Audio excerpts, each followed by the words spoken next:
ವೀಕ್ಷಕರೆಲ್ಲರಿಗೂ ಸಾಪ್ತಾಹಿಕ ಭವಿಷ್ಯವಾಣಿ ವಿಶೇಷ ಕಾರ್ಯಕ್ರಮಕ್ಕೆ ಸ್ವಾಗತ. ಸ್ನೇಹಿತರೆ, ಮೇ ತಿಂಗಳ ಈ ವಾರದಲ್ಲಿ ಗ್ರಹಗಳ ವಿಶೇಷ ಸಂಯೋಗವು ರೂಪುಗೊಳ್ಳಲಿದೆ. ಈ ವಾರ ವೃಷಭ ರಾಶಿಯಲ್ಲಿ 3 ಗ್ರಹಗಳು ಒಟ್ಟಿಗೆ ಚಲಿಸುವುದು. ಇದರಿಂದಾಗಿ ಶಶಿ ಆದಿತ್ಯ ಯೋಗ ಮತ್ತು ತ್ರಿಗ್ರಾಹಿ ಯೋಗದ ನಿರ್ಮಾಣವಾಗಲಿದೆ. ಈ ವಾರ ಚಂದ್ರನು ವೃಷಭ ರಾಶಿಯಲ್ಲಿ ಚಲಿಸುವನು.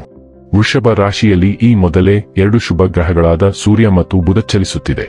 ಇದರಿಂದಾಗಿ 3 ಗ್ರಹಗಳ ಸಂಯೋಗವು ಸೃಷ್ಟಿಯಾಗಲಿದ್ದು, ಇದು ತ್ರಿಗ್ರಾಹಿ ಯೋಗದ ನಿರ್ಮಾಣಕ್ಕೆ ಸಹಾಯವನ್ನು ಮಾಡಲಿದೆ ಮತ್ತು ಚಂದ್ರನು ಸೂರ್ಯನೊಂದಿಗೆ ಸಂಯೋಗಗೊಳ್ಳುವುದರಿಂದ ಶಶಿ ಆದಿತ್ಯ ಯೋಗದ ಸೃಷ್ಟಿಯಾಗುವುದು.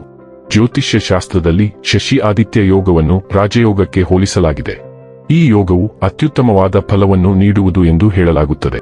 ಹಾಗಾಗಿ ಈ ವಾರ ಜನರಿಗೆ ವೃತ್ತಿ ಜೀವನ, ಕುಟುಂಬ ಮತ್ತು ಆರೋಗ್ಯಕ್ಕೆ ಸಂಬಂಧಿಸಿದಂತೆ ಸಕಾರಾತ್ಮಕ ಫಲಗಳ ಪ್ರಾಪ್ತಿಯಾಗಲಿದೆ. ಮೇ 26ರಿಂದ ಜೂನ್ 1ರವರೆಗಿನ ಮೇಷರಾಶಿಯವರ ಭವಿಷ್ಯವನ್ನು ತಿಳಿದುಕೊಳ್ಳೋಣ. ಈ ವಾರ ಮೇಷರಾಶಿಯವರ ಫಲಾಫಲಗಳೇನು, ಗ್ರಹಗತಿಗಳು ಹೇಗಿರಲಿವೆ, ಕೌಟುಂಬಿಕ ಸಾಮಾಜಿಕ ಜೀವನ ಹಾಗೂ ವ್ಯಾಪಾರ ವಹಿವಾಟು ಹೇಗೆ ನಡೆಯಲಿದೆ, ಅಲ್ಲದೆ ಯಾವೆಲ್ಲ ಸಮಸ್ಯೆಗಳು ನಿಮ್ಮನ್ನು ಈ ಸಾಪ್ತಾಹಿಕದಲ್ಲಿ ಕಾಡಲಿವೆ, ಅವುಗಳಿಗೆ ಪರಿಹಾರಗಳೇನು ಎಂಬುದನ್ನು ತಿಳಿಯಲು ಈ ವಿಡಿಯೋವನ್ನು ಸಂಪೂರ್ಣವಾಗಿ ವೀಕ್ಷಿಸಿ. ನೀವಿನ್ನೂ ನಮ್ಮ ಚಾನೆಲ್ ಸಬ್ಸ್ಕ್ರೈಬ್ ಮಾಡದೇ ಇದ್ದರೆ ಕೂಡಲೇ ನಮ್ಮ ಚಾನೆಲ್ ಸಬ್ಸ್ಕ್ರೈಬ್ ಮಾಡಿ.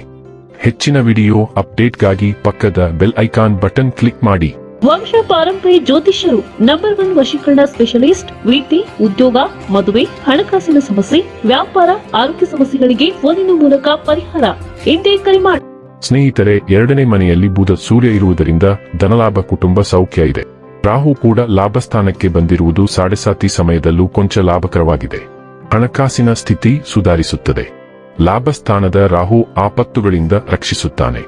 ಚಂದ್ರನ ರಾಶಿಗೆ ಸಂಬಂಧಿಸಿದಂತೆ ಶನಿಯು 12ನೇ ಮನೆಯಲ್ಲಿರುವುದರಿಂದ ಈ ವಾರ ನಿಮ್ಮ ಜೀವನದಲ್ಲಿ ನೀವು ಸಿದ್ಧವಾಗಿಲ್ಲದಿರುವಂತಹ ಅನೇಕ ದೊಡ್ಡ ಬದಲಾವಣೆಗಳು ಉಂಟಾಗಬಹುದು.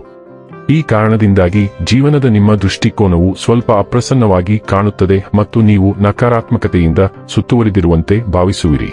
ಚಂದ್ರನ ರಾಶಿಗೆ ಸಂಬಂಧಿಸಿದಂತೆ ಗುರುವು 3ನೇ ಮನೆಯಲ್ಲಿರುವುದರಿಂದ ಈ ವಾರ ವಿವಾಹಿತರು ತಮ್ಮ ಅತ್ತೆಮನೆಯ ಕಡೆಯಿಂದ ಆರ್ಥಿಕ ಲಾಭ ಪಡೆಯಲು ಸಾಧ್ಯವಾಗುತ್ತದೆ. ಇದರಿಂದಾಗಿ ನಿಮ್ಮ ಜೀವನದಲ್ಲಿ ಬರುವ ಅನೇಕ ರೀತಿಯ ಆರ್ಥಿಕ ಸಮಸ್ಯೆಗಳಿಂದ ನೀವು ಪರಿಹಾರ ಪಡೆಯುತ್ತೀರಿ.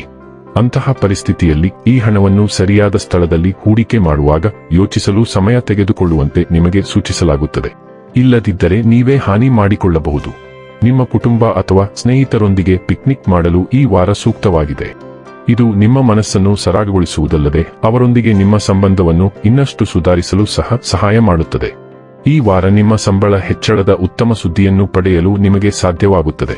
ಈ ಸುದ್ದಿಯನ್ನು ನಿಮ್ಮ ಮೇಲಧಿಕಾರಿಗಳು ಸ್ವತಃ ನಿಮಗೆ ತಿಳಿಸುವ ಸಾಧ್ಯತೆಯೂ ಇದೆ. ಅದು ನಿಮ್ಮ ಸ್ಥಾನಮಾನದಲ್ಲಿ ಹೆಚ್ಚಳವನ್ನು ಖಚಿತಪಡಿಸುತ್ತದೆ. ಇದರೊಂದಿಗೆ ಇತರ ಉದ್ಯೋಗಿಗಳು ಸಹ ಈಗ ನಿಮ್ಮನ್ನು ಹೆಚ್ಚು ಗೌರವದಿಂದ ನೋಡುತ್ತಾರೆ. ಈ ವಾರ ವಿದ್ಯಾರ್ಥಿಗಳಿಗೆ ತುಂಬಾ ಒಳ್ಳೆಯದು, ಏಕೆಂದರೆ ನಿಮ್ಮ ಕಠಿಣ ಪರಿಶ್ರಮವನ್ನು ನೋಡಿ ನಿಮ್ಮ ಪೋಷಕರು ಸಂತೋಷಪಡುತ್ತಾರೆ. ಇದರ ಪರಿಣಾಮವಾಗಿ ನೀವು ಅವರಿಂದ ಹೊಸ ಪುಸ್ತಕ ಅಥವಾ ಲ್ಯಾಪ್ಟಾಪ್ ಪಡೆಯುವ ಅವಕಾಶಗಳನ್ನು ಪಡೆಯುತ್ತೀರಿ.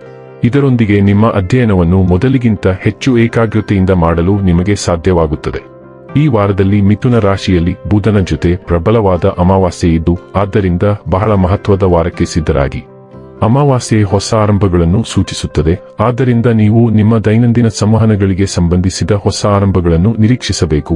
ಉದಾಹರಣೆಗೆ, ಒಡಹುಟ್ಟಿದವರು, ನೆರೆಹೊರೆಯವರು ಅಥವಾ ಸಹೋದ್ಯೋಗಿಗಳೊಂದಿಗೆ ಅನಿರೀಕ್ಷಿತ ರೀತಿಯಲ್ಲಿ ಮರುಸಂಪರ್ಕಿಸುವುದು, ಯೋಜನೆಗಳನ್ನು ಬರೆಯಲು ಪ್ರಾರಂಭಿಸಲು, ಕೋರ್ಸ್ಗಳಿಗೆ ಸೈನ್ ಅಪ್ ಮಾಡಲು ಅಥವಾ ಅಮೂಲ್ಯವಾದ ಒಳನೋಟಗಳನ್ನು ತರುವಂತಹ ಸಣ್ಣ ಪ್ರವಾಸಗಳನ್ನು ಯೋಜಿಸಲು ಇದು ಅತ್ಯುತ್ತಮ ಸಮಯ ಎಂದು ನೀವು ಕಂಡುಕೊಳ್ಳುತ್ತೀರಿ. ಅಮಾವಾಸ್ಯೆಯ ಶಕ್ತಿಯು ನಿಮ್ಮನ್ನು ಮಾತನಾಡಲು ಮತ್ತು ನಿಮ್ಮ ಆಲೋಚನೆಗಳನ್ನು ಆತ್ಮವಿಶ್ವಾಸದಿಂದ ಹಂಚಿಕೊಳ್ಳಲು ಪ್ರೋತ್ಸಾಹಿಸುತ್ತದೆ. ಹಾಗೆ ಮಾಡುವುದರಿಂದ ಸಹಾಯಕ ಜನರನ್ನು ಆಕರ್ಷಿಸಬಹುದು ಅಥವಾ ಹೊಸ ಬಾಗಿಲುಗಳನ್ನು ತೆರೆಯಬಹುದು. ನಿಮ್ಮ ಗಮನವನ್ನು ಮರುನಿರ್ದೇಶಿಸಬಹುದಾದ ಹಠಾತ್ ಸಂದೇಶಗಳು ಅಥವಾ ಸುದ್ದಿಗಳಿಗೆ ಗಮನವಿರಲಿ, ವಿಶೇಷವಾಗಿ ತಂತ್ರಜ್ಞಾನ ಅಥವಾ ಸ್ಥಳೀಯ ಅವಕಾಶಗಳನ್ನು ಒಳಗೊಂಡಿರುತ್ತದೆ.